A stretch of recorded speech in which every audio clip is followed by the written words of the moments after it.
What is the river's edge? It is the river's edge.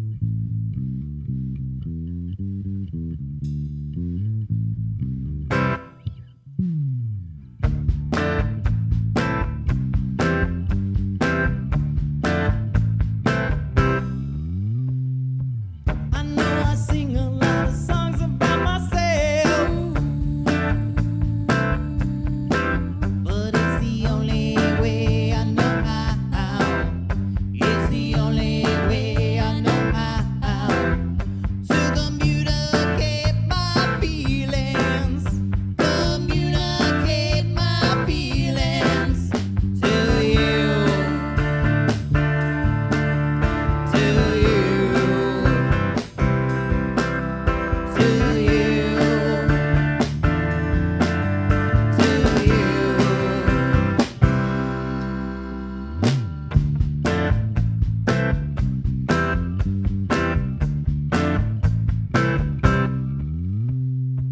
Sometimes I don't really say anything. Oh no, I don't say anything at all.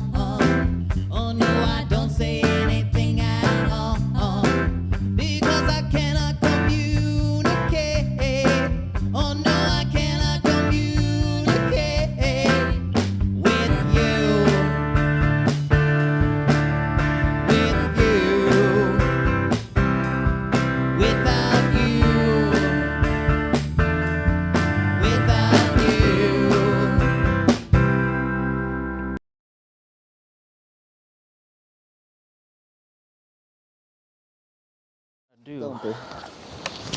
They call me Stump. Stump it.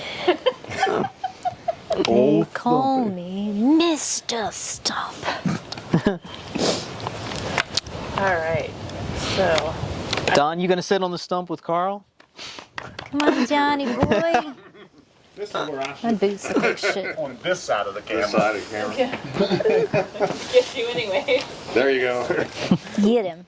But When did you guys actually get together then? In person? Yeah. what was our live stream that we did? That was in May, wasn't it, of 2020? It's April or May. Yeah. So that was like our first launch. We did as a band. live stream for a venue called Brew Loco down in Loudoun County. They're no longer there, but COVID. it was a place that I had played for a couple of years, and they started doing live streams so they could keep doing stuff during COVID. So that was our first official gig, I guess. Was online. And then how did you get involved?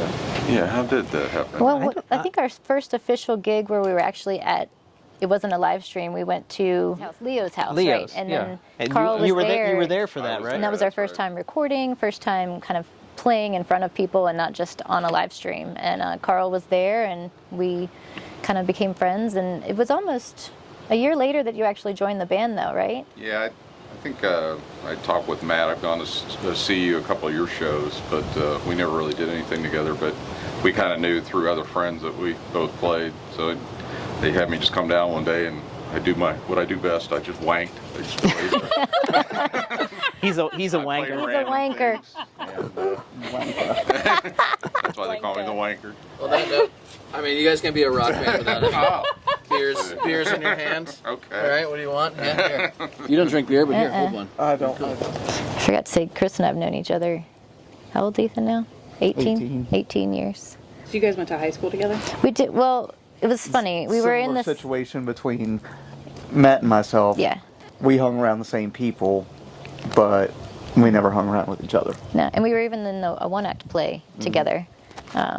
Actually sang the intermission. I wasn't actually in the play, but then he started working, I worked for Chantel, the local phone company, for the last 20-some years before I got into cybersecurity, and Chris started, and we instant friends, once he, You grew up here in Woodstock? yeah, Fort Valley. Yeah, both of us were Fort Valley kids as well. Yeah. I was like, And- how big is that high school if you went to high school and you never hung out? Oh, I think my class had 200. It's a small high school. But it was, just... Everybody's got their cliques. Yeah, everybody has their just different people. But we had a lot of people in common that we talked to. It just, we hadn't sat down and had a conversation. And I used to hang out with one of her older brothers. That's right. That's right. At church. Yeah. Yeah. So what are some of the, I mean, so we have the music video coming up in April. Yep. Where do you see River's Edge in like 5 years? Like, what are your career goals for the band? Like, do you guys want to go on tour?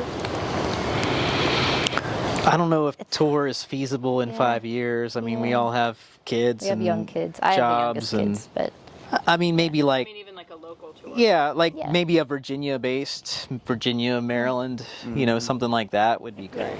stop Okay, it. so Oh, that's not a River's twist. Edge, the origin of the name. I'm not really sure where, when, or how I came up with the name, but it's obviously because of the view here. I grew up along the river pretty much my whole life. I think I had a couple of songs that were kind of river oriented.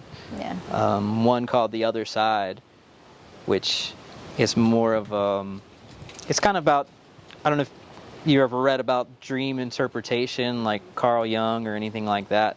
I used to always have these dreams about the river, and just usually it's about not being able to cross the river. So that it kind of came from that, I think, just metaphors.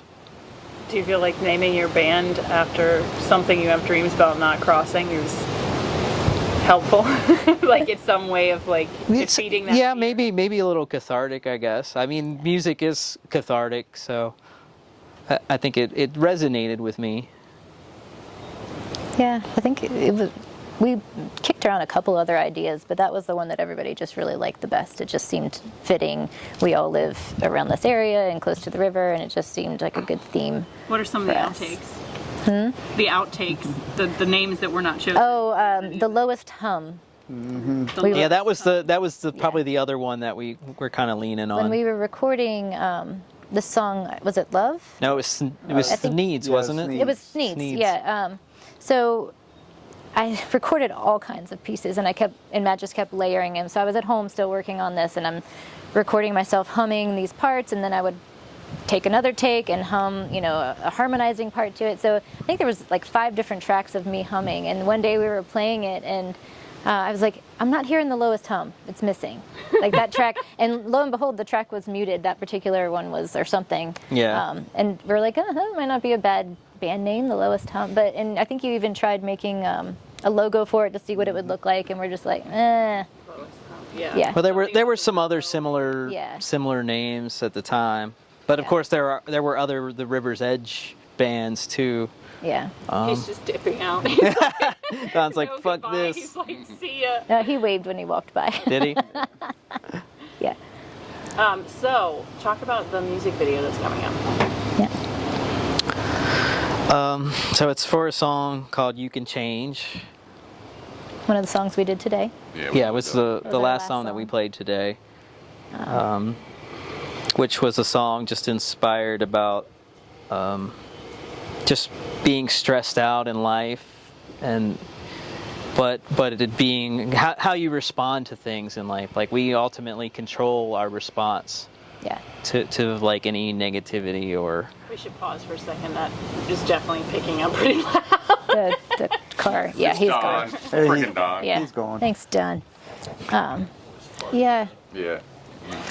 Well, you wrote that car. after I told you about that book, Buddhist Boot Camp, and it was had some, or somewhat, right? I think it was I think I had inspired. written one line that I really liked, that I was sitting on for a while, and then after I read the Buddhist Boot Camp Yeah. book, which really kind of helped me a lot, and I think that kind of inspired it from there. Yeah, it speaks to like, it's not what's happening to you, it's your reaction to what's happening that really does make all the difference. So you have that power to change, your perspective, your life, all of it. And this was a ukulele song. You guys- Yeah, That's yeah, right, I wrote it. forgot that. That's right. So no, it was written before the You're right. Buddhist Boot Camp, You're right. before I read that. But I don't know how I attached the two. It's kind of been the story ever since. But I did write it when I was playing solo, because I was playing it on the ukulele, and I played at a brewery in Winchester, and the bartender there really liked it, and I had posted it on Facebook. A lot of other people really liked it, so I decided to rewrite it for the guitar so we could play it with the band. Yeah, and it's And we've always gotten a really good response. I think people can relate to it. yeah, tends to resonate with people. They're like, it's this message that just kind of applies to a lot of different people on their different walks of life. It's something that anyone can really appreciate, I think. So that's why, since it's one of the songs we've gotten the most positive feedback, I think that's why we chose it to be our first music video. Okay, and the first music video is going to debut where? Alamo in Winchester on April 2nd. Yep. How did you guys get in with Alamo? I think that is so cool. I was like, how the heck did that happen? Well, we were tossing around ideas. It's like, well, where do we want to premiere this? Do we want to premiere it at a brewery or just a venue that we play at? And then I was like, it'd be really cool to do a theater. And I have a friend that works at the theater in town, and we had talked about doing that. And I was like, well, what about the Alamo? Because, they serve beer and food. And I was like, that's perfect. Yeah. So I have some friends that are in a group on Facebook that it's like a horror movie group that meets at the Alamo, and they do horror movie. yeah Psycho Cinema. Psycho Cinema, yeah. So I had messaged a friend. I had messaged a friend who was involved with that, and I was like, do you have any contacts at the Alamo? So they just gave me their info, and I contacted them and went down and had a meeting with them, and they seemed really excited about it. So Yeah. I really didn't think it would happen. Are we going all the way to take a chance with you? But tomorrow is another day.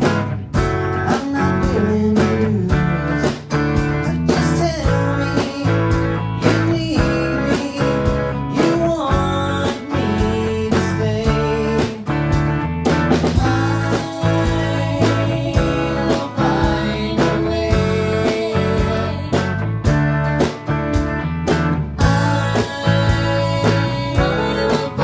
a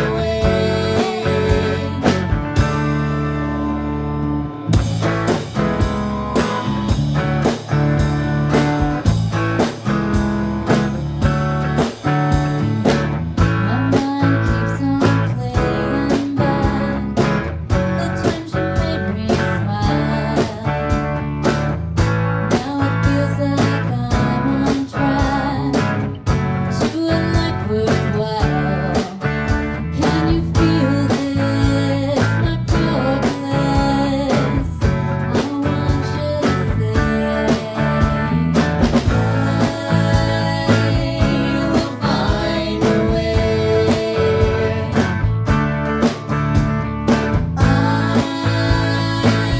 will find a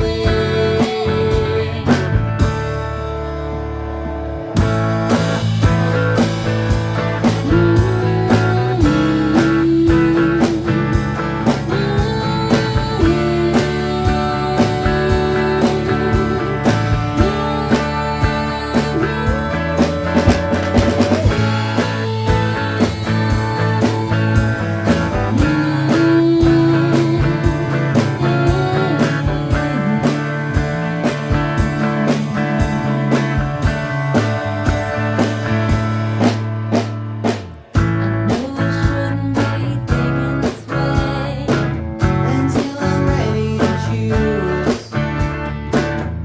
But I can't be with you today. So for now you're my muse. I'm longing, you're falling. I'm ready to say, I will find a way.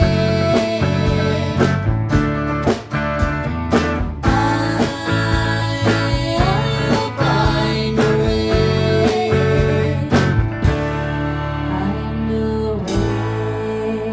I will. So I started playing guitar, I guess, in high school, guitar class. Really wasn't musically inclined. I'm still not, but my parents weren't really into music. We listened to the radio, in the car or whatever, or at dinner, but nobody was really enthusiastic about music, so it just wasn't something that I had growing up. Probably till like middle school, I had some friends that had moved here from California that kind of turned me on to the whole punk rock scene and all that stuff, and that's kind of where I got started. I think I started a punk band after I graduated when I was 18. So you're not musically inclined, but yet you keep finding yourself in bands. Well, I have a passion for music, but I've never, I'm stubborn and lazy, and We were going to call the band Dichotomy. yeah. I got a guitar, and I just learned power chords, and that was enough to play punk rock.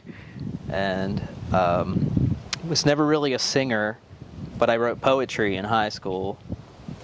So after being in a couple of bands and just, started singing and writing more and more, kind of went from there. I think I've been in 5 or 6 bands over the years. Nothing that's really gone anywhere. I would say the River's Edge has done way better than any of my previous bands that I was in. What do you like? So by going anywhere, like what does that mean to you? What is going anywhere? Well, we never really recorded, anything substantial. Never really played a lot of gigs. Engine Number 9 was probably the first band that I played in that was actually getting paying gigs. But that kind of fell apart due to politics and people. What usually happens. Yeah. Yeah. Yeah. It's hard. It's hard to keep a band together. Yeah, it's like a 4 or 5-way marriage. Yeah. Yeah. It really is. It's so hard. That's why.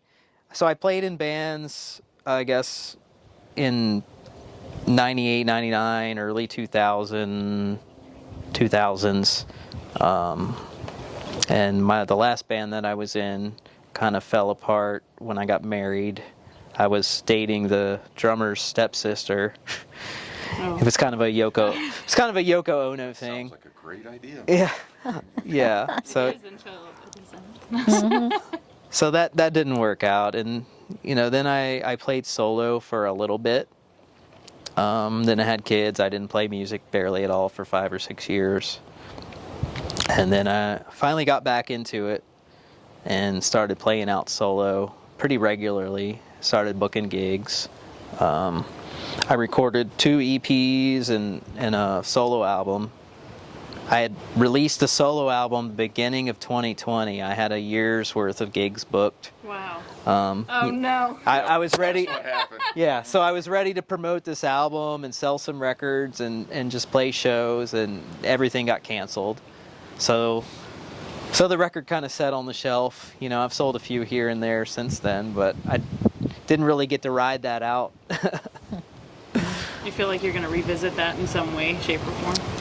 We're doing some of the songs with the band a little bit differently, because that album was very different.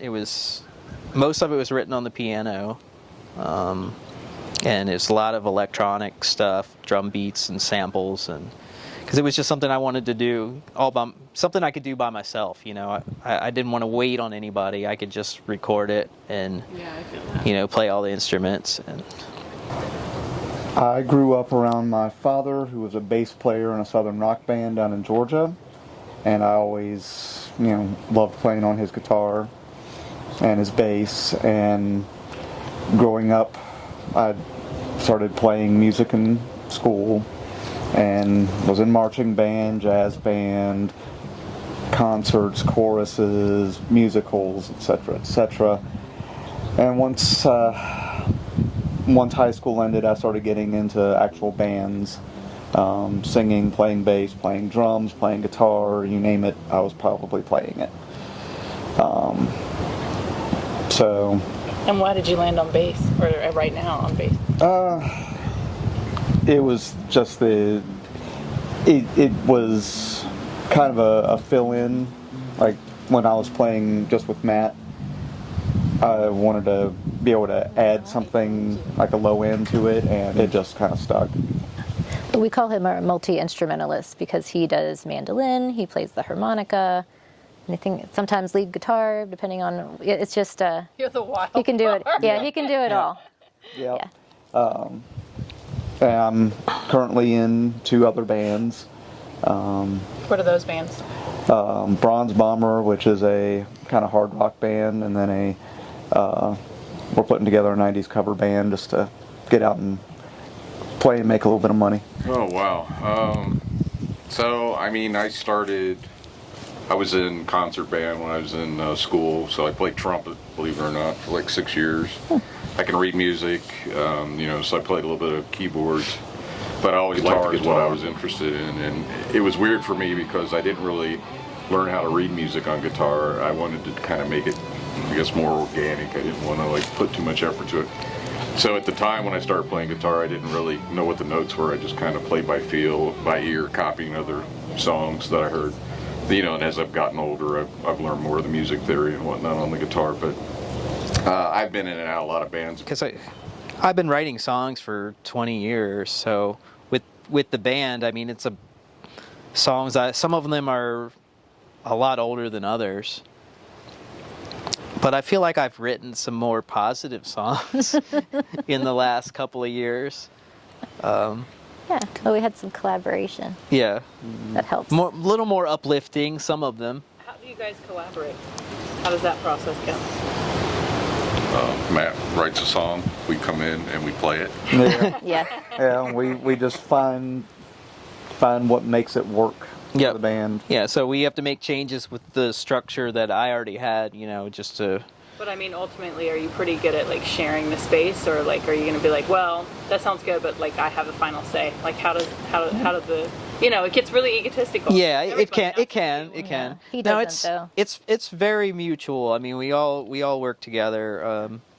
Everybody, I think I'm pretty open to ideas. yeah, everybody's got their feedback. They'll tell me if they think what I'm doing doesn't work. Oh, yeah. But I don't think you've ever kind of squashed anything that we've brought to the table. Not It's- really. I'm we'll talk very about it open-minded some, to but- it. How long have you always been like that, or did it take you a while to get to that place where you can take criticism? Or feedback, because I guess it depends on the delivery. Yeah, it's not always It doesn't have to be- criticism, it's Yeah. just more Yeah. of a different idea, Right. different approach. Yeah.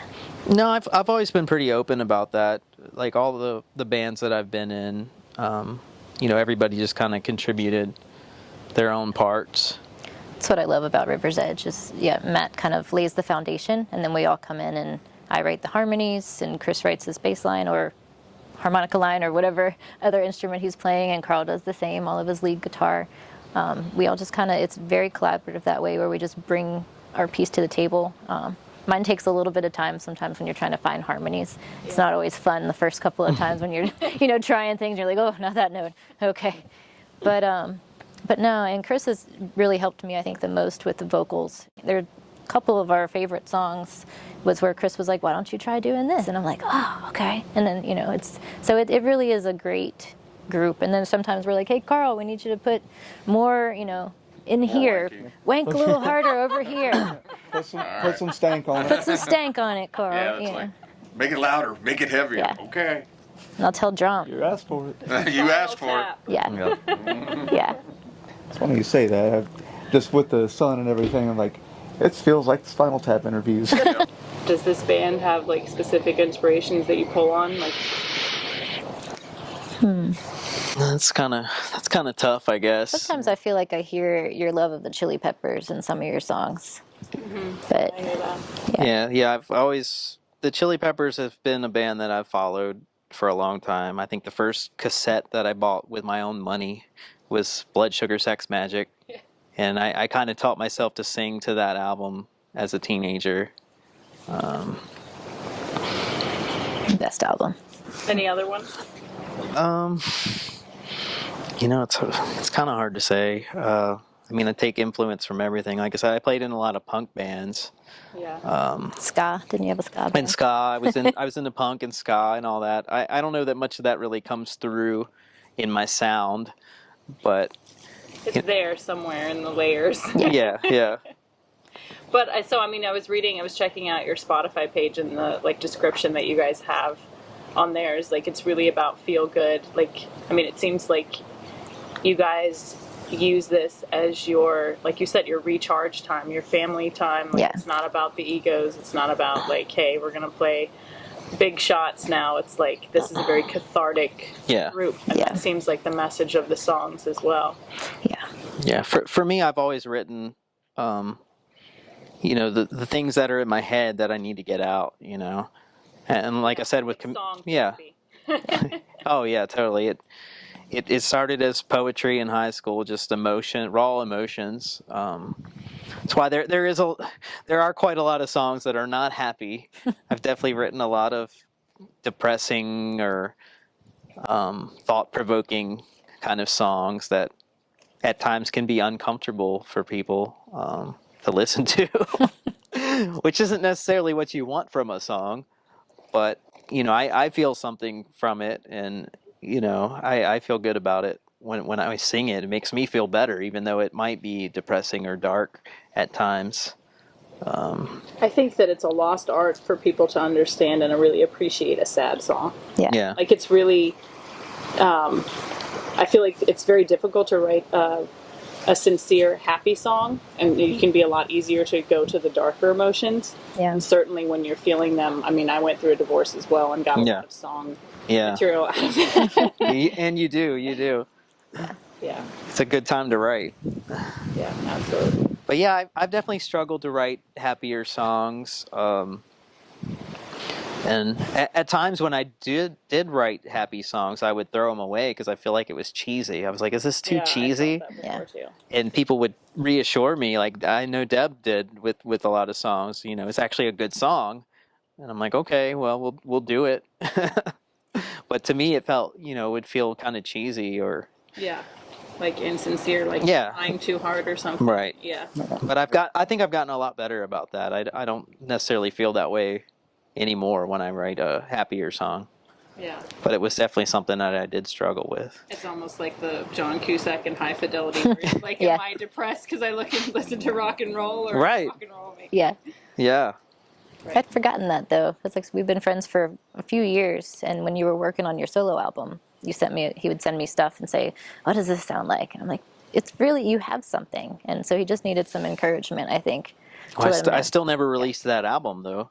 No, I you released a didn't. totally different album. You did. I had an entire album called it was going to be Love Songs for the Apocalypse. With a lot of dark, unhappy love Yeah. songs. Like, what are hold on? that inspired the title. It was called Every Second of Pain. And it's actually a happy, like, sincere love song. You played it at a wedding. Yeah.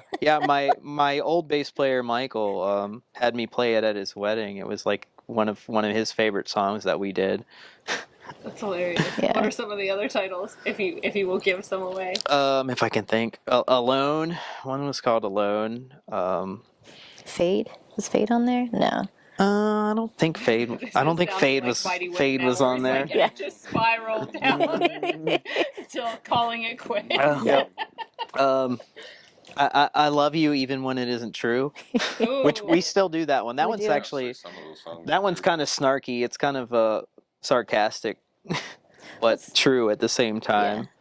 I mean, everybody, you may love somebody, but sometimes you don't like them a whole lot. You all have those days. So I think that's what it kind of speaks to me about.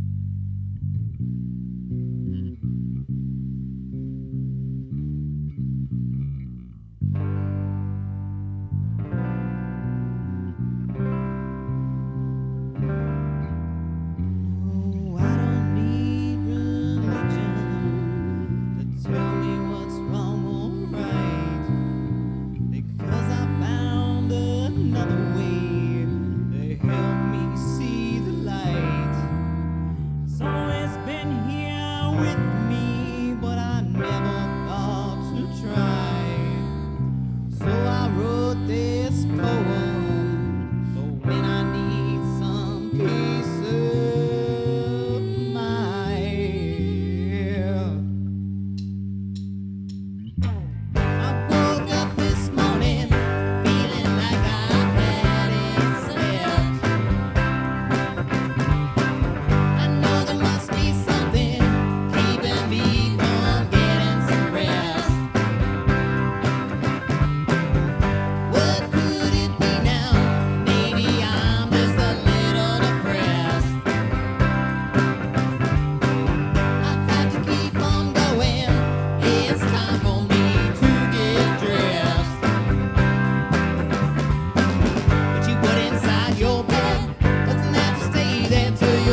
inside your head doesn't have to stay there till you're dead.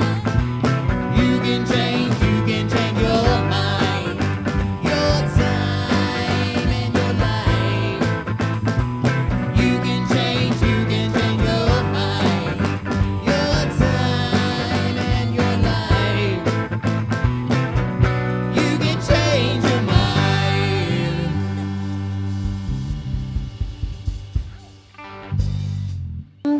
I grew up in church, so I was a choir kid for forever. And then, I don't know, I've always loved singing. My mom and I would always sing, so I grew up, my mom and I, any trip we took anywhere, would put on this trio tape, Dolly Parton, Linda Ronstadt, and Emmylou Harris, and we just would take turns singing the different parts. Okay, you're Dolly today, and I'm Emmylou, and we would and that's what really, I think, helped me develop my ear for harmonies. A few years ago, I was in this trio, these two other ladies and I were singing, and we were doing some of Dolly stuff and Emmylou, but then I ended up being pregnant with my youngest, and it just was terrible timing, so it didn't work out. But then, and then 2020, I think Nissa was 2, so it was a little easier to. How did that make you feel to like jump back into music though? It was great. It's that thing that really feeds my soul. You know, it's that thing that no matter how stressful life can be, you know, work's always work. It's that thing that really fills my bucket and recharges me. It's just singing. I love it. What do you do? I work in cybersecurity. Okay. Yeah. So intense. Yeah. Yeah. Yeah. Pretty intense type stuff. So this So you is need my something that's free flowing. yeah, and I love it.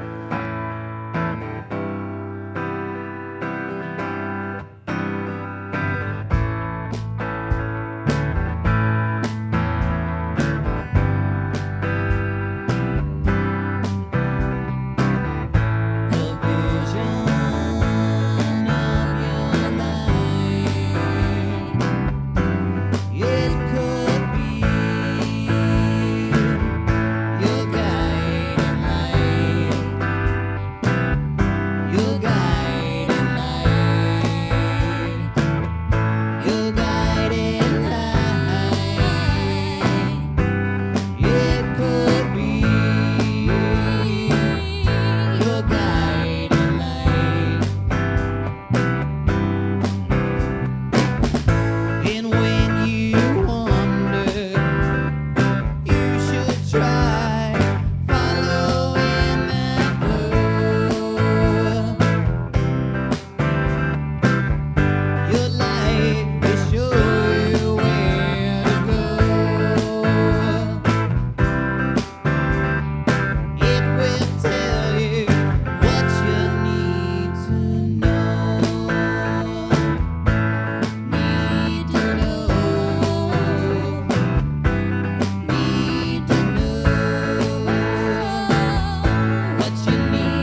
You guys, I wouldn't kick any of you out of bed right now. I didn't know it was going to be that kind of party. I'm glad because I can sleep for days.